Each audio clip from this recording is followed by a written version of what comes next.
Hey, we're working on this song, and things have come a long way since I worked on the arrangement. So I'm starting to, kind of recreate based on my reference track, which is the weekend song "Save Your Tears." But really, I'm just using that as a guide for the arrangement, and then also as inspiration for sort of the shell of this song. So I completely have full intention of the arrangement is probably going to get tweaked based on lyrical content that eventually is going to come in. Chord progressions might change. All this stuff needs to be flexible at this point. But what you're going to hear is very much not a copy of, but a mimic with some different ideas thrown in of that weekend tune. And what I want to do is be able to kind of go through and show you a couple of the things that sort of inspired me along the way and kind of how I first got started and then started to build things. So let's just listen from the beginning and I don't know, maybe we'll listen through the pre-chorus or something like that, but you'll get an idea for what it's all sounding like.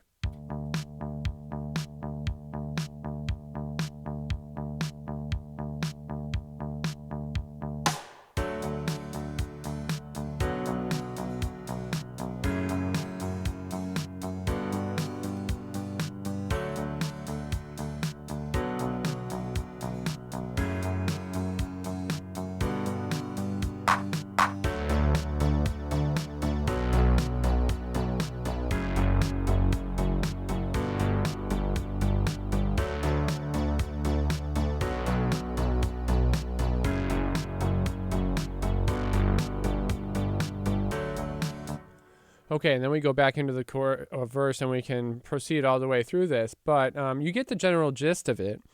And again, none of this stuff is perfected or solidified. This is all subject to change, which I think is really important to keep in mind. And also, the sounds themselves have not been completely decided on. I've just found in my workflow that if I spend all my time trying to browse through patches and find just the right sound, that I'm going to wind up spending the time that I have allotted to creativity just sifting through patch after patch after patch. So sometimes this is just a really quick decision that gets me, kinda. Maybe that kick and snare sound are real dry and bland, but I'm not doing any mixing yet. I'm just putting things in so I can really build the song, and then we're going to start tweaking this stuff as we go. But I do kind of want to explore around the session so you can get an idea of how this all started.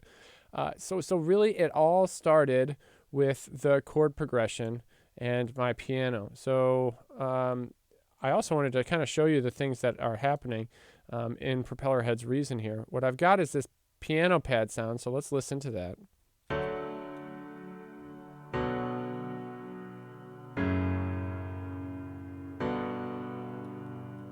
And that's just the loop right there. What I've done, though, is, I'm using the tools and the technology shamelessly because they're there. And I don't think there's anything wrong with that. So I can play piano, but I'm using the Scales and Chords player. That's one of the new tools inside this Propellerhead Reason Studio deal. And so I'm playing single keys, and I've set D major and what inversion and how many notes I want in my chords to be played back for me. So all that stuff is kind of figured out. That way, I can just drag and drop that information onto other sounds in the future. And then I can further tweak and change the inversions if you're, a music theory kind of nut. You want to, build your chords in that sort of way. But really, when I was just sort of messing around and inspired by the weekend, I just needed to come up with a chord progression. So here it is. D major to B minor, F sharp minor, and G over and over again, as any pop song would. And are there changes to that chord progression in certain parts of the song arrangement? Sure. Yeah, there absolutely are. But nothing crazy. It's very formulaic. And it's sort of a guilty pleasure pop song, which is what I'm going for. Then it was all about getting a little bit of the groove, which I found coming from the bass. So let's listen to that verse section again, but just the bass now.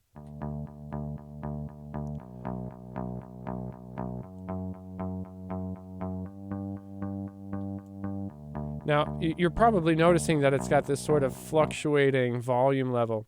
determined on your engineering experience, maybe your ears tell you exactly what that is. It's in sort of the mixing stage. This would be known as sidechain compression.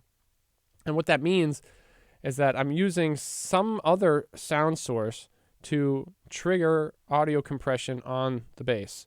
So it's not the bass signal itself that's triggering the compression to sort of pull down the dynamic range on it. It's actually a different source. And normally in this genre of music, that's like a 4-on-the-floor kick drum. So every time the kick hits, you get this sort of pulsating quarter note sort of feel.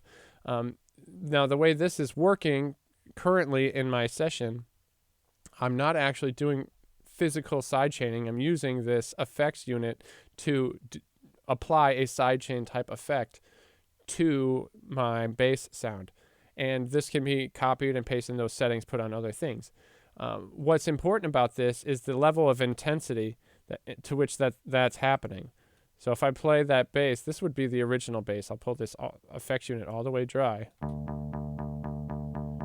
right, real stale and stagnant. When we start to dial this in,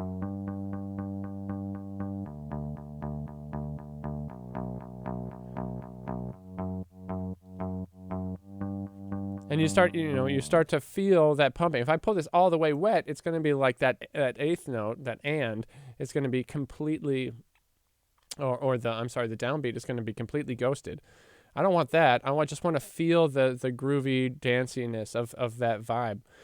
So I'm just dialing it in like 2/3 of the way up, and that's giving me the sound that I want.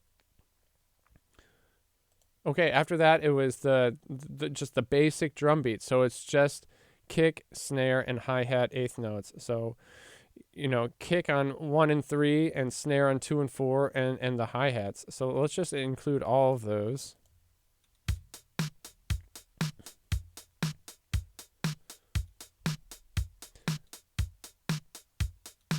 And really that's the pattern, and it comes in and out at different spots, and then sometimes the hi-hat goes away. But with the exception of a couple of other sounds that are used as to accentuate very, very specific moments, transitions in the arrangement and whatever, that's kind of the basic gist of it right there. Now, I will likely go through and double or triple these up with additional kick and snare sounds to make them what I want them to be, because these are just placeholder sounds. But this has given me the groove that I need to continue doing all the things, to continue moving on. All right, and I guess I should backtrack a little and talk about that sidechain compression thing. Normally, I would wait until the mixing stage to do something like that, but that is crucial to developing the song, so I needed to make sure that I got that done. Otherwise, I'm going to save my EQ, my other effects processing, adding reverb to things likely until the very end. So this is all about just getting, the meat and potatoes of my song arrangement going. Let's quickly explore. You can hear in the Weeknd song, or also when we get to like the pre-chorus, we need to keep the song driving and momentum moving forward. So a lot of times we're like adding new additional things. So I added a bass synthesizer to give it a little bit more oomph and drive at that point. Now it's the exact same pattern, just copy and paste it onto a new sound. So we can go from, you can listen to just the electric bass sound to adding the synth bass sound. Let's listen. Here it comes.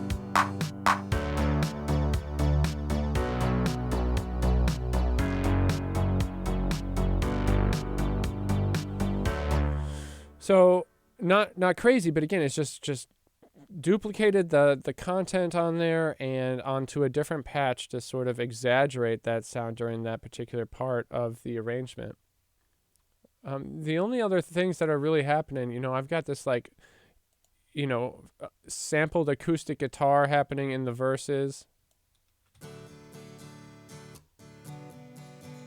playing along with the other things, and I've done some broad stroke mixing, so I just lowered the volume level of that one a little bit.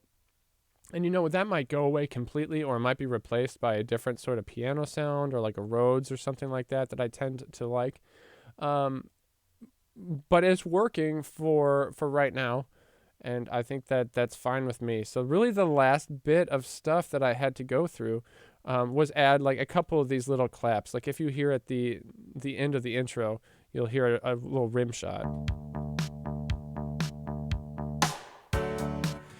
I've started to play some of those things in, but again, they're probably going to change. I think the only other really important step is the breakdown is kind of like a completely different section. And here, it's an interesting one. I have two sounds sort of combined for it.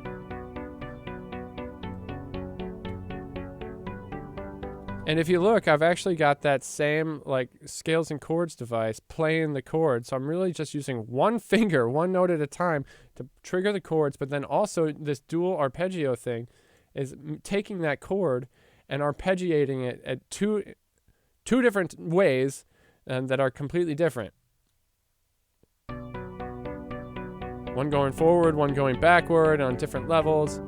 And it's giving me some cool results, all based on that same chord progression that is now just inverted and using the open chords function to spread it out on the keyboard a little bit. So, that really kind of completes my arrangement for now. The next steps for me are I'm going to fill in the rest of the blanks of this, of these other little rhythmic things that are going to help the flow of the arrangement. And I'm going to start perfecting my sounds a little bit more. And then I'm already going to be starting to give out this rough mix to potential vocalists and be like, hey, we need a top line. Can you come up with some melodies? Let's start thinking about lyrical content. What is this going to be about? What does it feel like? I'm just not that emotional kind of person that has all like the hurt feelings and is writing all this stuff down in a journal. I need help with that kind of stuff. So the sooner that I can get these ideas out and hopefully inspiring other people for it, the better. I think also to make this a little bit different, I'm going to be reaching out to a female vocalist, but also to potentially like a rapper. See if I can get like a female top line in there with like, I don't know, some accents by a rapper or like a couple of verses, and we'll just kind of see where it goes. But it's starting to feel like maybe, just maybe, this is going to wind up needing to have a little bit of like some trap style hi-hat things happening in there, and a rapper might make it sound kind of cool. So hopefully this is inspiring you to keep going with what you've got. It's really time to finish up the core and relax about all the details and how it all sounds, as long as we've got the main ideas all laid out there, and then we can focus on tweaking. All right, I will see you next time.